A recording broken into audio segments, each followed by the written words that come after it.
right, welcome everyone to another edition of our SpectrumCast. Joined as always, co-host Randy Arsenal. Hey, Randy. Hey, what's up, Steve? And we got Tricia and Sean, our subject matter experts here today. Hey, Tricia and Sean. Hey, Steve.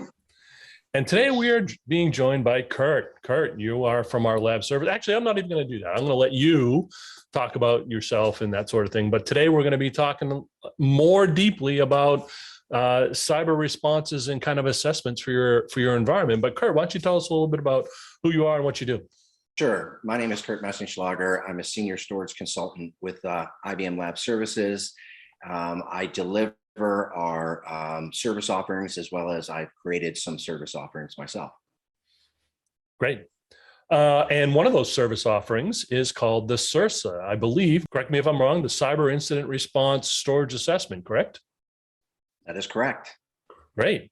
And since you've had a hand in this, why don't you tell us a little bit about what it is? Sure. So I always start by just reiterating that it is resiliency focused, right? So it's focused on prevention and preparing for a cyber incident. It is a storage centric assessment. We go in and we gather clients' current state as is environments. By doing so, that allows us to look for gaps, exposure related to ransomware. We make recommendations to eliminate those gaps and exposure. We draw up a proposed future state based on our recommendations. And the nice thing is, by gathering the current state, putting together some architectural overviews, drawing up a proposed future state, the client is allowed to kind of flip back and forth and see, here's what you have, here's the exposures, here's the future state, elimination of gaps and exposure. And in addition, we put together a phased implementation roadmap, which breaks down all the recommendations by a logical order of dependency and urgency. Right. So how does that process go, Kurt? What does that entail? Oh, sure. It's broken down into 4 phases. The first is the kickoff initial data gathering phase. We do try to gather some data in order to put together the current state, in order to see what gaps and exposure lie. And then we move into a workshop phase. So phase 1 is really kickoff and data gathering. Phase 2 is getting back together with the client, presenting our understanding of their goals and objectives, as well as our understanding of their current state or as is environments. That's phase 2. Phase 3, and by the way, those first 2 phases is where there is some interaction, some effort from the client's standpoint, but it's light, it's minimal. Once phase 2 is over, the client and their responsibilities, they step out of the picture and IBM takes the reins from there. Phase 3 is about solution design. I would work with IBM, the IBM account team and business partner, and other IBM SMEs in putting together the future state and all the different solutions that might be entailed. And then once we finish conducting the solution design, put together the recommendations report, we would move. Phase 4 is very simple. It's to present the recommendations report to the client. So how much time during this workshop phase, when you're speaking to the customer, how much time is typically required, and what kinds of people do you talk to at the customer? Good question. The workshop runs roughly 2 hours. It can vary depending on the size and complexity of the project, but I would say a good average is 2 hours. And typical stakeholders would be various members from the storage infrastructure team. So we like to get storage admins and architects, backup admins and architects. We like to get some managers involved. As far as management level, it really just depends on who can attend, but we encourage the more the merrier. We also like to invite consumers of storage. So application teams, application owners, DBAs are invited as well. As I mentioned earlier, our focus is on resiliency. We know there's a tie between the resiliency folks and the security folks. So while it's not heavy security focus, we do invite those teams to the workshop as well. So they're in the loop. And yeah, those are your typical stakeholders. So how does this work with the data protection specific portion of the customer's environment? Are you looking at how their data protection application, like Spectrum Protect, is also secure, or where does that fit? So I would say the scope is CR is similar to DR, and the scope for this project is driven like DR by the client selecting the applications, workload, services to be protected. When we get that list of applications back, that's going to pull in the underlying storage systems that the data is sitting on, and that's going to pull in by wherever they're physically located, those platforms, that's going to pull in the sites into scope. So that's how we start. And we also, as mentioned earlier, consider what their objectives and goals are. So we look at the online environment, we look at the backup environment, we see what existing tools are in place in both environments and platforms are in place in both environments. And then based on their objectives, you could have a client that is looking to solely rely on their backup infrastructure and use that for their CR infrastructure. We have clients that want to have an online disk CR solution for certain applications, and they want to rely on their existing backup infrastructure for other applications. Gotcha. Hey, Kurt, how would you compare and contrast this to the CRAT, to the Cyber Resilience Assessment test? Or does the T stand? I forget what the T stands for. Is it test? Is it Tool? Tool? Thank you. Test tool, whatever. How does this compare to that? So that's a really good question. There are there's a number of commonalities.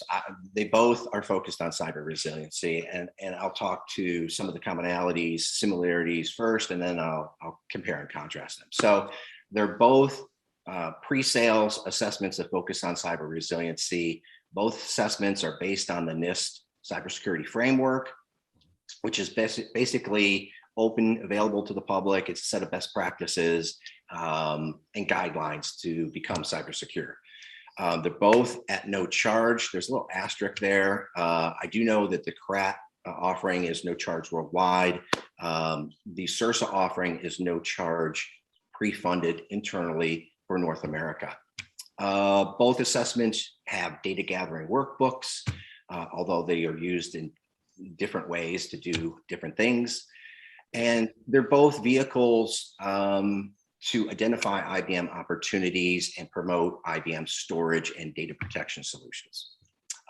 So there is some crossover, as you can see. There are some differences. First of all, CRAT is typically performed by a CTS. CIRSA is always led from beginning to end by a lab services consultant. The CRAT is a quick hit.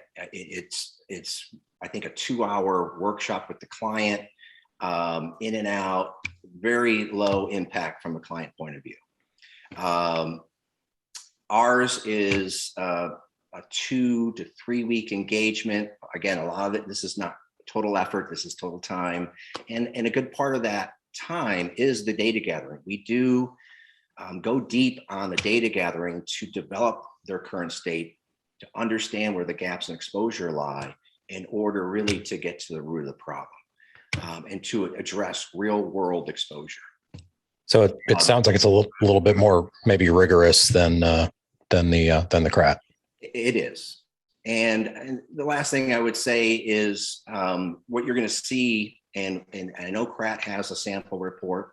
We have a sample report, and really get a hold of those and look at them and determine, what do I think my client really at the end of the day wants to see in this final deliverable in the report. And so our report is going to have, here's your current state, here are the issues that we see, here are recommendations, here's a proposed future state. Again, our recommendations are agnostic, vendor neutral, but when we draw together a proposed future state, I work for IBM. I'm not going to be plugging other vendors' solutions. I'm plugging IBM solutions. So our proposed future state is going to highlight our CR data protection solutions.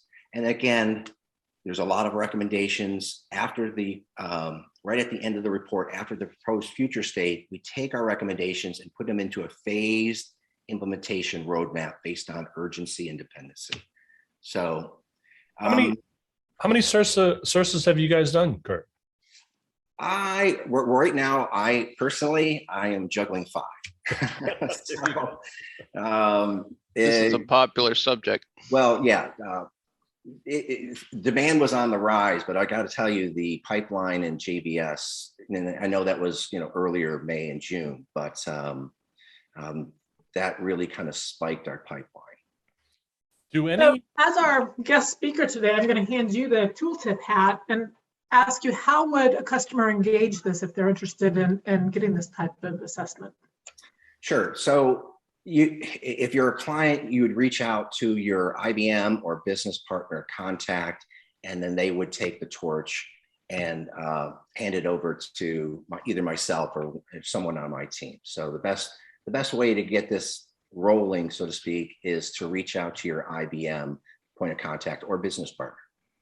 Kurt, maybe give us and the audience some advice after doing a number of these. Any commonality, any best practices kind of rise to the top about things you typically recommend where you see, majority of some of the gaps, or is it kind of all over the map? It varies. My advice is very simple, and that is, and it really just ties right back to what is resiliency. Resiliency is all about planning and preparing now before you get hit. And I'll be honest, that I get invited on calls, and I'm always thinking I'm there to kind of plug the assessment ahead of the incident. I've been invited just this week. I've been on calls where the client is in the midst of a ransomware attack. The answer that's already happened. It's like the old Fram oil filter ads. You can pay me now or you can pay me later. Right. And it's pretty horrific because I'm there, thinking I'm being invited in to be proactive, and then it turns out, they're scrambling and they're isolating parts of their organization because they're under attack, and then getting all kinds of questions a little bit out of my purview, like, how do we root this out? How do we identify? I'm like, oh, well, I'm the wrong person to answer those questions. But listen, in a couple of weeks when things settle down, let's talk, because we need to make sure this doesn't happen again. Yeah, so more preventative medicine than palliative medicine, I guess. So my what I'm seeing, or what my overall advice would be is, again, let's not wait. This is a process. Let's start the process now.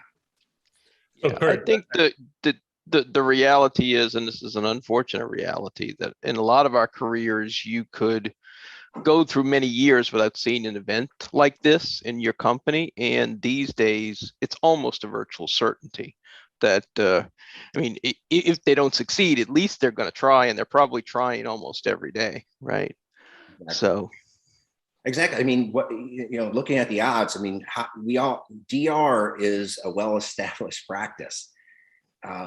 I don't know what the odds of an organization, depending on where you're located, of a fire, flood, earthquake, but it's just common practice. So I think it's entering in people's, entering in their minds that this is more likely than a fire, flood, or earthquake. And so let's get going. Statistically speaking, I think that's absolutely a truism. Yeah, especially nowadays. Given the frequency and sophistication of the attacks, Sean said it's kind of inevitable. It's going to happen to you to some degree at some point. So Kurt, one more. You've obviously been called in on a lot of calls. You said you've seen it all from kind of end to end. People are kind of going through it. People who are trying to be preventative about this, right? Maybe afterwards you've seen it. Any interesting horror stories you can share with us? You don't have to share the client name, but any kind of weirdo things that have come up that have really made your mind go, wow. I don't, not offhand. What I would say is, okay, so this is kind of related. I think what's striking is, so cyber resiliency, which I always call CR. CR is a fourth new practice, but it's based on DR and backup, right? It's a combination of backup practices using point-in-time copies, and because of this wide scale that a ransomware malware can have, you have DR restore practices and procedures and using those run books. What this exposed, in my mind, the weird stuff I'm seeing is I just assumed more organizations had buttoned down, really, really tightly controlled backup DR procedures and testing. And so for me, what I'm seeing is there's a fair amount of organizations where they test ad hoc. Do they have a run book? Sometimes yes, sometimes no. Do they know applications, and do they have them classified? And do they have the order of dependencies in order to, you need to restore this before this? What you're seeing, I think CR is kind of, because it's based on a combination of backup and DR practices, is what I'm seeing is there's a fair amount of organizations that could tighten up their backup and DR procedures. When I go into an organization, I'm always all smiles.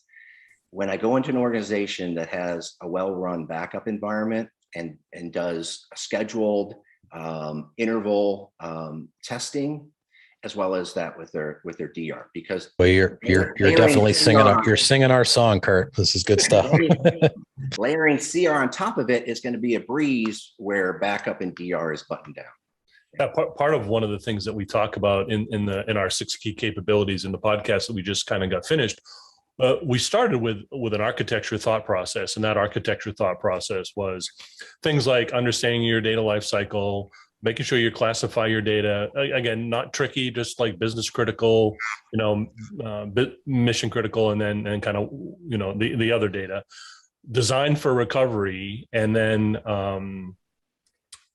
practice and automate where you can. And what we try to say is if you have a cyber incident, you have a disaster. So think about this in terms of your existing DR plan, and how do you push that along versus, hey, this is a whole brand new kind of thing, and make it overly complex and freak people out about it. It should be just a nice, important complement to the things you should be doing today, right?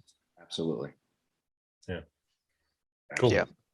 I was going to say, I think the reality is, based on what I said earlier, yes, you should be doing it, but there are many people who aren't doing it. And I'm not just talking about small companies, I'm talking about large companies. And in past years and decades, you could get away with that because the disaster incidents were not as frequent. And today, if that's the state you're living in, you're likely to get burned very seriously, very quickly. True. All right, Randy, you're up. Let's take a spin on the wheel of misfortune. What do we got? Let's do it. I'm going in cold this week. I'm not even going to. I didn't even pre-populate, so we're going to go right to the wheel. So let's choose data breaches this week. So here we go.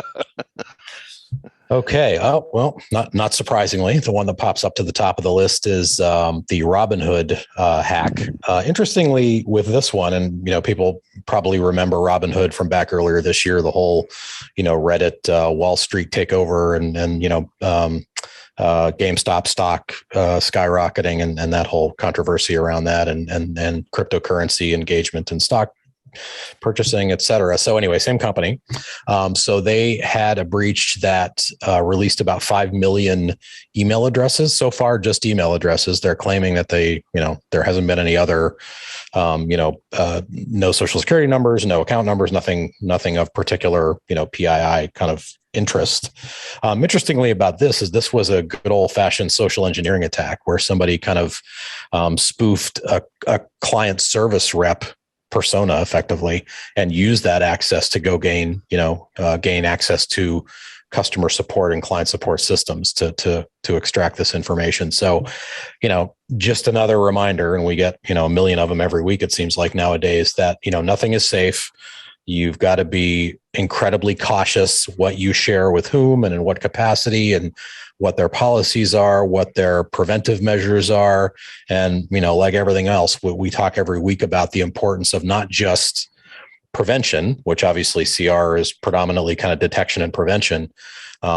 But also in the inevitable event that something does happen and there's a disruption that does occur, how do you recover? And that's kind of our mantra all the time. And Kurt, you kind of, I think, reinforce that in a particularly compelling way, that it's always going to be those two things combined. You can't do one without the other, or else you're going to be vulnerable. So just another example of that this week. That's great. So that's what we got. Yeah, no problem. That's kind of an interesting one. Just another, constant reminder of all of the reasons why we talk about the data resilience for this. Kurt, want to thank you a lot for coming on. I think, we've talked about the CRAT, we've talked about the 6 key reasons for paying attention to cyber. This is another, and again, as you said, you're super busy. It's a hot topic in the industry. And I think anybody who can get their hands on any one of these sets of capabilities to be able to kind of further my environment ahead to make sure I'm safe and protected is all goodness. So we appreciate it. And we're going to continue to keep you very busy. So Deal. All right, great. Hey, guys. Great. Thank you, Kurt. And with everybody, we will talk to you next week. Sounds good. Thanks, everybody. Thanks.